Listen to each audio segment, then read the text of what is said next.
que vous allez bien. Aujourd'hui, nous aborderons un sujet très important, celui de l'infraction pénale.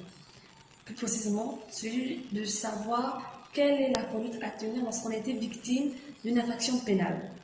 Alors, vous avez été victime d'un vol, d'un viol ou plus simplement d'une agression quelconque. La première chose à faire, c'est de porter plainte.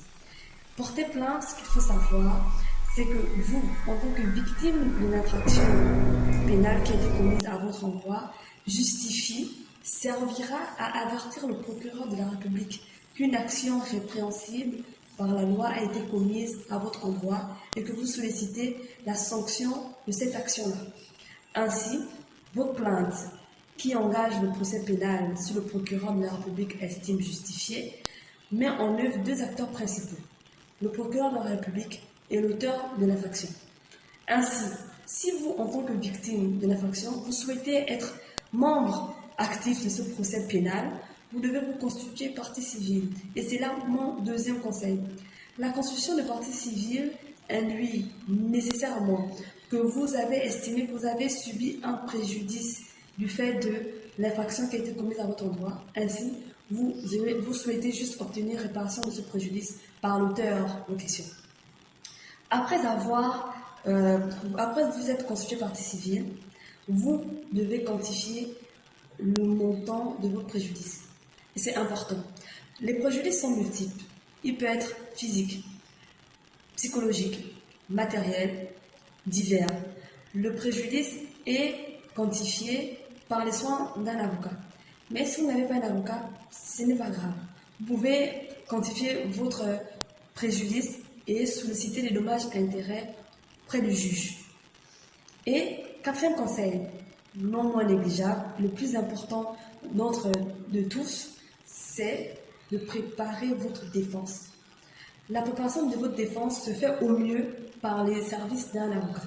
Mais si vous ne pouvez pas vous obtenir les soins des services d'un avocat, vous devez obtenir toutes les pièces justificatives justifiant de la plainte qui a été déposée à l'endroit d'une personne qui aurait commis une infraction pénale à votre endroit. Il faut savoir que le procès pénal, le juge ne juge que sur pièce. Et vu que c'est vous qui portez l'accusation, c'est à vous d'apporter la preuve de ce que vous avancez. Ainsi, à ce niveau, à ce stade, tout moyen est justificatif. C'est-à-dire des reçus, certificats médicaux, des rapports, des emails, des conversations, tout devrait être utile afin de préparer votre défense. Dernier conseil, et le plus important, c'est qu'il faut vous présenter à l'audience. Après avoir porté plainte, vous constituez partie civile, évaluer le montant de ce préjudice. Avant de préparer votre défense, il faut que vous soyez présent à l'audience.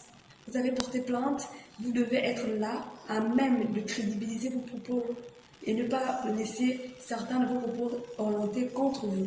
Ainsi, vous devez être à l'audience.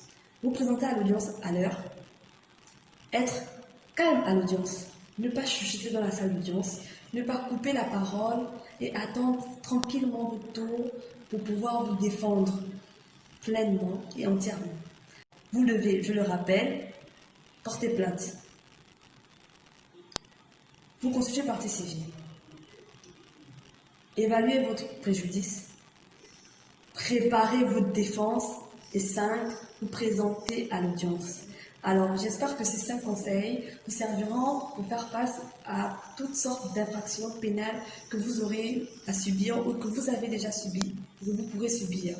Ainsi, je vous souhaite très bonne soirée et à la prochaine vidéo.